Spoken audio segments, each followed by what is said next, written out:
topic of discussion for this video is tax filing requirements for Singapore registered companies.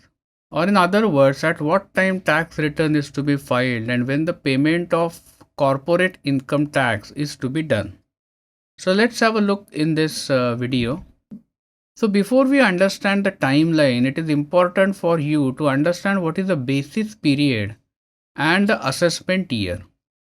So the basis period is also called as accounting year, and Singapore companies are allowed to decide their own accounting year. This is slightly different than many other countries in the world. For example, in India, the financial year of a company is always from 1st April to 31st of March. And I guess same is the process even in United Kingdom. I'm not sure about other countries, but majority of the countries have their accounting year for corporate entities fixed by the law. However, Singapore has taken a different course and they have allowed each company to decide their own accounting year because many companies in Singapore tend to be subsidiaries of large foreign corporates. So in order to have same accounting year as their corporate entity, main parent entity, they can decide their own accounting year as per their convenience. So let's have an example of this. So I'm presenting here a table. So if the year end date is 31st March of the year for your company, then the basis period or the accounting year for that company will be 1st April 2019 to 31st March 2020. And the assessment year for the same accounting year is going to be 2021.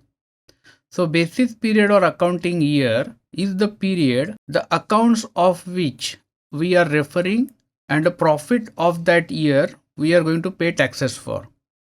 Whereas assessment year is the year in which the taxes for that accounting year are calculated and paid to the government authorities. So same way, let's take another example. If year end date is 30th of June of the year, then your basis period is going to be 1st July 2019 to 30th June 2020. And again assessment year is 2021. And in case of 31st December as the accounting year end, your basis period is going to be 1st January 2020 to 31st December 2020. And assessment year is going to be 2021. So year of assessment is the year which is next to the basis period year. So if your basis period ends in 2020, your assessment year will be 2021. If your basis period ends in 2021, then your assessment year will be 2022.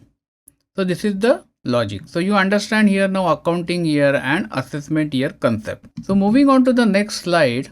Now what I'm going to present here is a sample calendar for 3 years, 2020 to 2022. And I have shown the months also on the left hand side. So let's suppose that your company has an accounting year from 1st April 2020 to 31st March 2021. Then the period that is shown in blue is the basis period or accounting year. And 2022 in this case becomes the year of assessment. That is why I have shown it in yellow color. So for this accounting period, you will have to pay your final tax return by 15th December 2022, which is shown here in a purple color cell. And as you can see, there is a significant delay between the end of accounting year and the month in which you are required to file the final return. It's almost 22 months of gap. And that will mean that government authorities will get the payment of their taxes with a significant delay. So to protect from this scenario, there is one more step, and that is of filing estimated chargeable income. So the rule is that in addition to filing the return, you have to file your ECI, estimated chargeable income, within 3 months from the date on which your accounting year completes. So from 31st March 2021, within 3 months, that is before June end, you are required to file your estimated chargeable income. So as a result, there are 2 filings for every company that needs to be done every year. And those are ECI filing estimated chargeable income. So here I am showing you a screenshot from IRS system where you can file the estimated chargeable income. And as you can see, it is not complicated. You only have to declare total sales and estimated income, so which is subject to a specific tax rate. So these are the only 3-4 things which need to be filled in. So what you need to ensure is after your accounting year is over, your account should be quickly prepared and within 3 months you file this ECI. And then you can continue with your accounting, final entries, adjustments, whatever is required. Then finalize your accounts, and once that is finalized, file your final income tax return by 15th December in assessment year. Of course, even if this is a deadline given by the authorities, there is really no need to wait that long. Many companies will be able to do it significantly before this due date. Final tax returns tends to be a bit complicated compared to estimated chargeable income, as it requires some more information. So the next question is then when the payment of taxes needs to be done. So ECI filing is done in 3 months from the end of your accounting year. Immediately after the ECI is filed, IRS will send you a notice of assessment and asking for the payment of estimated tax liability. So let's suppose you have declared an income of 100,000 Singapore dollars. Then tax liability after all exemptions for a new company comes to be around 4,250 Singapore dollars. So you are required to make the payment of these taxes within 1 month from the date of the notice of assessment.